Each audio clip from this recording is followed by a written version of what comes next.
सकाळ मंडळी, नेहमीप्रमाणे 5 वाजता उठायची सवय. मी विद्यार्थी दशेत सुद्धा मी कधी अलार्म लावला नाही आणि आतासुद्धा नाही. जाग येते म्हणजे जाग येते 5ला. असं इच्छा असेल मनातही की आपण 15-20 मिनटं किंवा अर्धा 1 तास असं उशिरा उठावं, जास्त झोपावं, पण नाही.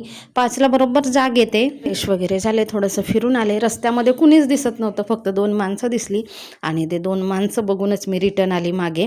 फुलं घेऊन आली. नंतर आपल्या कामाला सुरुवात केली. झाडलोट केला, फरशी पुसून घेतलं. नवरात्रीचे आता 9 दिवस मी रोज फरशी पुसणार आहे, नाहीतर मी अल्टरनेटली 1 दिवसाच्या नंतर फरशी पुसते. त्याच्याप्रमाणे अंगणामध्ये सडा रांगोळी झाली.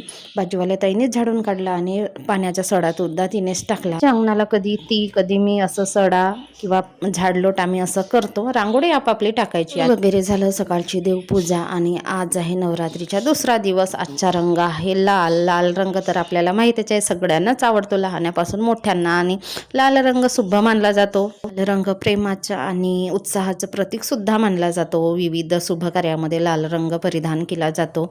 त्याचप्रमाणे लाल रंगाची साडी किंवा ओढणी देवीला अर्पण करणे शुभ मानले जाते. पूजा झाली, स्वयंपाक पण आवरून घेतला. लवकर उठल्यामुळे कामं पण लवकर होतात. रुद्रांश उठला, त्याच्यानंतर त्याची तयारी करून दिली, आंघोळ वगैरे ठेवला चहा. तोपर्यंत रुद्रांशचे पप्पा सुद्धा उठले आणि रुद्रांशने बघा टिफिनसाठी नवीन बॅग घेऊन दिली त्याला. तर तोच दाखवता आहे, खूप छान आहे, त्याला आवडली.